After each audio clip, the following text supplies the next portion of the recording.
Bismillahirrahmanirrahim. Assalamu alaikum students. Today we are going to study about cell division, and the type of cell division which we are going to study is meiosis.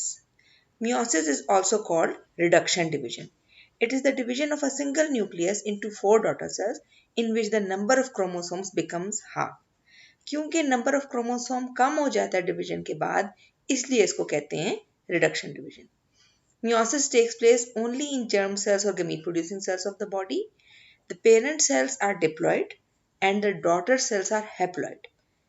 ठीक है जी, जो normally जो number होता है chromosomes का वो double होता है सारे सेल्स में, और मियोसिस के बाद जो डॉटर सेल्स बनते हैं उनमें हाफ हो जाता है.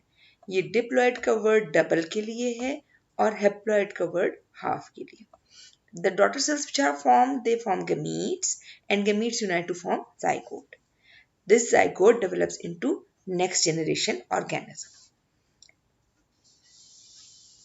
The division and phases of meiosis are that there are basically two divisions, meiosis 1 and meiosis 2. And each meiosis division has got further 4 phases, so total there are 8 phases. Meiosis 1 has phases prophase 1, metaphase 1, anaphase 1, telophase 1, and at the end there is cytokinesis. In meiosis 2, prophase 2, metaphase 2, anaphase 2, telophase 2, and in the end cytokinesis. Before we are going to study about detailed diagram of meiosis, let's develop the concept of homologous chromosome. जब हमने mitosis पढ़ा था तो हमने generally chromosomes का structure पढ़ा था कि क्रोमोसोम्स जो हैं वो सिंगल क्रोमेटिड होते हैं और सेंट्रोमियर होता है और आफ्टर रेप्लिकेशन ऐसे 2 थ्रेड्स बन जाते हैं. अच्छा, होमोलोगस क्रोमोसोम क्या है? हर सेल के अंदर जैसा एक क्रोमोसोम होता है उसी तरह उसका एक दूसरा साथी उससे मिलता जुलता क्रोमोसोम, उसके साथी क्रोमोसोम को जिसकी साइज, शेप और स्ट्रक्चर सेम है, आइडेंटिकल नहीं है, लेकिन क्योंकि क्रोमोसोम्स के ऊपर बड़े इंपॉर्टेंट सीक्वेंस होते हैं जिनको कहते हैं जीन्स. इसी चैप्टर में हम आगे डिटेल से पढ़ेंगे कि क्रोमोसोम्स किस चीज़ के बने होते हैं और जीन्स क्या होते हैं. अभी आप सिर्फ ये समझें कि ज़रूरी नहीं कि जो जीन्स इस क्रोमोसोम के ऊपर हैं वो ही जीन्स इसके ऊपर हों. जीन्स चेंज हो सकते हैं इन दोनों क्रोमोसोम्स पे, लेकिन इन क्रोमोसोम्स का साइज, शेप और स्ट्रक्चर एक दूसरे के मिलता जुलता है, इसलिए इसको होमोलोगस कहते हैं. बिफोर रेप्लिकेशन होमोलोगस क्रोमोसोम्स इस तरह के नजर आते हैं और आफ्टर रेप्लिकेशन ये डबल थ्रेड्स हो जाते हैं. रेप्लिकेशन भी हम चैप्टर 3 में डिटेल से पढ़ेंगे, फिर ये कंसेप्ट आपका मजीद बेहतर होगा. अभी इस लेवल पे ये समझें कि रेप्लिकेशन के बाद एक धागा नहीं रहता बल्कि 2 धागे हो जाते हैं. Before replication each chromosome has 1 thread and 1 centromere. This thread is called chromatid. After replication, there are 2 threads or 2 chromatids in each chromosome attached at a same point called centromere. अच्छा, अब ये जो क्रोमेटिड्स हैं ये कहलाते हैं sister chromatids, क्योंकि ये बिल्कुल एक जैसे, एक ये क्रोमेटिड इस क्रोमेटिड के आइडेंटिकल है, लेकिन ये क्रोमेटिड इस क्रोमेटिड के होमोलोगस है, मिलता जुलता है लेकिन आइडेंटिकल नहीं है. Now this is meiosis 1. Prophase 1 में अगर देखें, आपकी बुक में भी कुछ इसी तरह की डायग्राम है, आप बुक की डायग्राम भी फॉलो कर सकते हैं, ये डायग्राम भी फॉलो कर सकते हैं कि 4 क्रोमोसोम है. जनरली सेल्स में वैसे ज़्यादा क्रोमोसोम्स होते हैं, जैसे ह्यूमंस के सारे सेल्स में 46 क्रोमोसोम्स होते हैं, ड्रोसोफिला के 8 होते हैं, लेकिन यहाँ पे for the sake of simplicity less number of chromosome show किया गया है ताकि डायग्राम बनानी और समझनी आसान. ठीक है जी. अब देखें कि ये जो क्रोमोसोम्स हैं, इसी तरह के क्रोमोसोम हमने माइटोसिस में भी फॉर वन थिंग डिस्कस किए थे.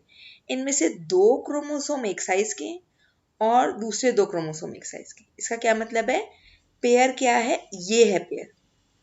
This is one pair of homologous chromosome, this is the second pair of homologous chromosome. Prophase 1 में वही चेंजेस आएंगी कि क्रोमोसोम्स कंडेंस होंगे, कॉइल होंगे, क्लियर नजर आना शुरू हो जाएंगे, न्यूक्लियर मेम्ब्रेन डिसॉल्व होगी, सेंट्रियोल्स अपोजिट पोल्स के ऊपर चले जाएंगे, स्पिंडल फाइबर्स बनना शुरू हो जाएंगे। और एक इम्पॉर्टेंट चीज प्रोफेज 1 में ये होनी है कि होमोलोगस पेयर एक दूसरे के करीब आ जाते हैं। दैट इज वाई जब प्रोफेज खत्म होती है और मेटाफेज 1 स्टार्ट होती है तो एक एक क्रोमोसोम नहीं होता बल्कि पूरा पेयर इधर आ जाता है। The pair is form and this homologous pair instead of one chromosome, mitosis में हमने क्या देखा था, इस तरह मेटाफेज प्लेट में या सेंटर पे एक क्रोमोसोम था। यहाँ पे कितने क्रोमोसोम है, 2 क्रोमोसोम इधर है और 2 क्रोमोसोम इधर है, यानी पेयर्स के फॉर्म में जितने भी पेयर्स, जैसे ह्यूमन बींग अगर ये सेल होता तो इसमें 23 पेयर्स यहाँ पे सेंटर में आके अरेंज होते। अगर ये ड्रोसोफिला का सेल होता तो इसमें 4 पेयर्स यहाँ पे आके अरेंज होते। तो जितने भी होमोलोगस पेयर हैं वो सेल के सेंटर में आके अरेंज हो जाएंगे। कौन अरेंज करेगा इन्हें, spindle fibers. Spindle fibers pull the chromosome homologous pairs and arrange them in the center. Anaphase 1 में क्या होगा, स्पिंडल फाइबर्स शॉर्ट होने शुरू हो जाएंगे, पुल करेंगे क्रोमोसोम को। ये जो ब्लू क्रोमोसोम है ये इधर पुल हो जाएगा, ये जो पिंक क्रोमोसोम है ये इधर पुल हो जाएगा। ठीक है जी। अब इसकी वजह से क्या हुआ, जब हमने माइटोसिस में देखा था तो हमने गिने थे, 4 क्रोमोसोम इधर थे तो इस स्टेज पे 8 हो गए थे, 4 इधर जा रहे थे, 4 इधर जा रहे थे। अब यहाँ ऐसा नहीं हुआ, 4 क्रोमोसोम्स इधर हैं और 4 ही इस स्टेप पे मौजूद हैं, क्योंकि हर मेटाफेज का जो क्रोमोसोम है वो अकेला नहीं है, प्लेट पे सेंटर में एक पेयर के फॉर्म में है। पेयर का एक मेंबर एक साइड पे जाएगा, दूसरा मेंबर दूसरी साइड पे जाएगा। सो 2 chromosome move in this direction and 2 chromosome move in this direction. अच्छा, एक और चीज जो आपको यहाँ नजर आएगी वो ये कि क्रोमोसोम्स जब प्रोफेज 1 में एक दूसरे के करीब आते हैं और मेटाफेज 1 में पेयर के फॉर्म में मौजूद होते हैं और जब सेपरेट होते हैं तो वो सेम नहीं रहे। अब ये देखें, पेरेंट सेल के क्रोमोसोम ऐसे नजर आ रहे हैं जो प्रोफेज 1 में क्लियर है, और एनाफेज 1 में अब जो क्रोमोसोम है वो डिफरेंट हो गए। ब्लू वाले के पास पिंक का के पार्ट्स चले गए हैं, पिंक वाले के पास ब्लू के पार्ट्स चले गए। So there is mixing up of chromosome segments, this is called crossing over. इस वजह से जो डॉटर सेल्स में क्रोमोसोम्स आएंगे वो पेरेंट सेल से डिफरेंट होंगे। ठीक है जी, क्योंकि इनके ऊपर जो सेगमेंट्स हैं वो एक्सचेंज हुए हुए हैं। The exchange of segments of chromosomes take place in meiosis 1। अच्छा, अब टीलोफेज में क्या हुआ, ये जो क्रोमोसोम्स कॉर्नर पे जा रहे हैं, कॉर्नर पे पहुंच जाएंगे, उनकी न्यूक्लियर मेम्ब्रेन बन जाएगी, सेल की शेप यहाँ चेंज होनी शुरू हो जानी चाहिए थी, 8 जैसा शेप हो जाना चाहिए था इस तरह, क्योंकि क्लीवेज फरो बनना शुरू हो जाता है। बहरहाल साइटोकाइनेसिस की वजह से 2 डॉटर सेल्स जो बनेंगे, अब उनमें क्या है, यहाँ पे देखिए 4 क्रोमोसोम है पेरेंट सेल से जो प्रोफेज 1 में आया है, और यहाँ जो डॉटर सेल्स बने इनमें 2 क्रोमोसोम है, ये डिप्लॉइड है और ये हैप्लॉइड। लेकिन अभी भी हर क्रोमोसोम के साथ जो है each chromosome is of 2 chromatids, इसलिए एक और डिवीजन होगी विच इज कॉल्ड मियोसिस 2। ठीक है जी। So what happens in meiosis 2, meiosis 2 is very much identical to the mitosis. जितने भी क्रोमोसोम्स हैं वो कंडेंस होंगे, न्यूक्लियर मेम्ब्रेन डिसअपियर होगी, स्पिंडल फाइबर्स फॉर्म होंगे। मेटाफेज 2 में क्या होगा कि स्पिंडल फाइबर्स आके क्रोमोसोम्स के साथ अटैच होंगे उनके सेंट्रोमियर के साथ और उन्हें सेंटर में ले आएंगे। अच्छा, ये एक डिफरेंस देखें, मेटाफेज 1 में स्पिंडल फाइबर्स के साथ नहीं कहीं से भी अटैच हो गए थे। ये देखिए, स्पिंडल फाइबर्स इस इस क्रोमोसोम का सेंट्रोमियर इधर के स्पिंडल फाइबर से अटैच है और इस क्रोमोसोम का सेंट्रोमियर इधर के स्पिंडल फाइबर से अटैच है। ठीक है जी। यहाँ पर एक ही क्रोमोसोम के साथ सेंट्रोमियर के साथ दोनों साइडों से स्पिंडल फाइबर से अटैच है। अब जब ये पुल पड़ेगा तो क्या होगा, सेंट्रोमियर डिवाइड हो जाएगा।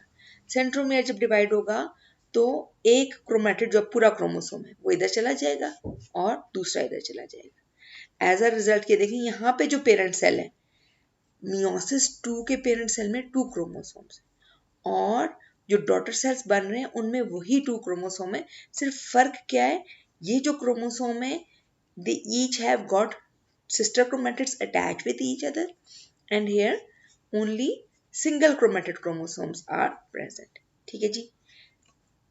तो एनाफेज 2 में क्रोमोसोम्स सेपरेट हो जाएंगे, टीलोफेज 2 में उनके अराउंड न्यूक्लियर मेम्ब्रेन फॉर्म हो जाएगी, साइटोकाइनेसिस स्टार्ट हो जाएगी। As a result of cytokinesis अभी क्योंकि 2 सेल्स थे और इन द एंड 4 सेल्स बन गए। अब ये जो 4 सेल्स बने हैं इन सब में हैप्लॉइड नंबर ऑफ क्रोमोसोम है और ये जो क्रोमोसोम्स हैं ये डिफरेंट हैं, इनके अंदर क्रॉसिंग ओवर का प्रोसेस हुआ है जिसकी वजह से एक्सचेंज ऑफ सेगमेंट्स ने नए तरह के क्रोमोसोम बना दिए हैं। ठीक है जी, this is another diagram of the same process. Interphase वो टाइम है जब सेल डिवाइड नहीं कर रहे होते, सारे क्रोमोसोम क्रोमेटिन नेटवर्क के फॉर्म में है, न्यूक्लियर मेम्ब्रेन इसके अराउंड मौजूद है, सेंट्रियोल्स करीब है।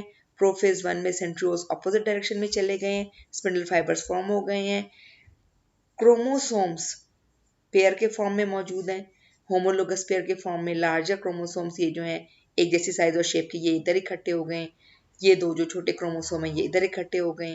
अभी उनको स्पिंडल फाइबर्स की प्रॉपर अटैचमेंट नहीं हुई। मेटाफेज 1 में क्या हुआ, spindle fibers are attached with the chromosomes and they have arranged them in the center. In anaphase 1 the spindle fibers shorten and pull the chromosome, half of the chromosome move towards one pole, the other half of the chromosomes move towards the opposite pole. Parent cell में 4 chromosome है और यहाँ पे 2 chromosomes एक side पे जा रहे हैं, 2 क्रोमोसोम्स दूसरी साइड पे जा रहे हैं। फिर साइटोकाइनेसिस के साथ क्या चेंज आएगा कि in anaphase 1 and at the end of anaphase telophase 1 and cytokinesis take place, nuclear membrane दोबारा फॉर्म होगी, क्रोमोसोम्स अनकॉइल होंगे और साइटोकाइनेसिस हो जाएगी। साइटोकाइनेसिस के बाद जो 2 सेल बनेंगे वो रुकेंगे नहीं, वो अगली स्टेप में एंटर हो जाएंगे। ठीक है जी, अगला स्टेप क्या है, प्रोफेज 2। प्रोफेज 2 में उसी तरह न्यूक्लियर मेम्ब्रेन डिसॉल्व होगी, स्पिंडल फाइबर्स फॉर्म होंगे, सेंट्रियोल अपोजिट कॉर्नर्स की तरफ जाएंगे और क्रोमोसोम्स जो हैं वो अपरेंट हो जाएंगे कॉइलिंग और कंडेंसेशन और फ्लैटनिंग की वजह से, and they will be arranged by the spindle fibres in the centre. ये मेटाफेज 2 है और एनाफेज 2 में क्रोमोसोम्स जो हैं वो पुल अपार्ट होंगे because of the shortening of spindle fibres. और देखें 2 सिंगल क्रोमेटेड क्रोमोसोम्स इधर जा रहे हैं, 2 सिंगल क्रोमेटेड क्रोमोसोम इधर जा रहे हैं और टीलोफेज 2 और साइटोकाइनेसिस के बाद 4 सेल्स बनी। ठीक है जी, एक पेरेंट सेल है उससे 4 सेल्स बन रहे हैं। पेरेंट सेल में डिप्लॉइड नंबर ऑफ क्रोमोसोम है, डॉटर सेल्स में हैप्लॉइड नंबर ऑफ क्रोमोसोम है। पेरेंट सेल के डीएनए और क्रोमोसोम में जो क्रोमोसोम है डॉटर सेल के क्रोमोसोम उनसे मुख्तलिफ हैं because of crossing over, there is variation. ये चारों जो डॉटर सेल हैं all of them are different from each other and different from the parent cell because of exchange of genetic material particularly at prophase 1 and metaphase 1। ठीक है जी, so meiosis 1 का target क्या है, homologous chromosomes के pair को separate करना। meiosis 2 का target क्या है, सिस्टर क्रोमेटिड्स को सेपरेट करना। So what is the importance of meiosis? That it maintains the number of chromosome generation after generation in a species. अभी हम एक further slide आएगी उससे इस point को मजीद अच्छी तरह समझेंगे। All daughter cells are genetically different from each other and parent cell. Variety is produced due to crossing over during prophase 1 और जो plants हैं उनमें जब meiosis होती है then anthers produce pollen and ovaries produce egg cells. In animals by meiosis the testes produce sperm and the ovaries produce eggs. आपने plant की flower का स्ट्रक्चर पढ़ा हुआ है, सो इसी एग्जांपल को हम डिटेल से देखते हैं कि जो एंथर है इसमें मियोसिस के जरिए पोलन्स बनते हैं, हैप्लॉइड गेमीट्स। बाकी पूरी प्लांट बॉडी में माइटोसिस हो रही है, root, stem, leaf, petals, sepals, इन सारी चीज़ों में माइटोसिस हो रही है। सिर्फ जो एंथर के अंदर स्पेशलाइज सेल्स हैं, जर्म सेल्स, उनमें मियोसिस होगी, पोलन ग्रेन्स बनेंगे या पोलन्स बनेंगे। ये पोलन्स पॉलिनेशन के जरिए स्टिग्मा तक पहुंचेंगे, स्टिग्मा स्टाइल ओवरी से होते हुए ये पहुंच जाएंगे इधर विद द ओव्यूल। ठीक है जी, अब इधर भी जो सेल्स हैं एग सेल्स हैं, they are responsible for the they are being produced by the process of meiosis. Plant में सिर्फ 2 जगह मियोसिस हो रही है, ओवरी के अंदर एग सेल बन रहा है और एंथर के अंदर पोलन ग्रेन बन रहा है। और इन दोनों की फर्टिलाइजेशन से when pollen fertilize with the egg cell, then they produce the next generation जिसको कहते हैं zygote. Zygote form होता है, zygote is the first cell of next generation. अब नंबर ऑफ क्रोमोसोम कैसे मेंटेन होता है जनरेशन आफ्टर जनरेशन, कि एक जनरेशन का जो डिप्लॉयड नंबर ऑफ क्रोमोसोम है, अगर वैसे ही सेल्स फर्टिलाइज करें तो जाहिर सी बात है, अगर ये 4 नंबर ऑफ क्रोमोसोम और 4 नंबर ऑफ क्रोमोसोम दोबारा फर्टिलाइज कर जाएं, फ्यूज कर जाएं, तो नेक्स्ट जनरेशन में 8 बन जाएगा. 8 और 8 वाले फ्यूज करेंगे, नेक्स्ट जनरेशन में 16 बन जाएगा, यानी नंबर ऑफ क्रोमोसोम डबल होता चला जाएगा after every generation. So what happens that at the time of gamete formation meiosis takes place. meiosis produce gametes. ये gametes हैं. gametes कैसे होते हैं? haploid होते हैं. इनका number of chromosome half होता है as compared to the parent cell. ये haploid gametes जब एक दूसरे से fertilize करते हैं, then they produce the zygote. Zygote is the first cell of next generation which is diploid, and in this way the number of chromosome is going to be maintained the same generation after generation.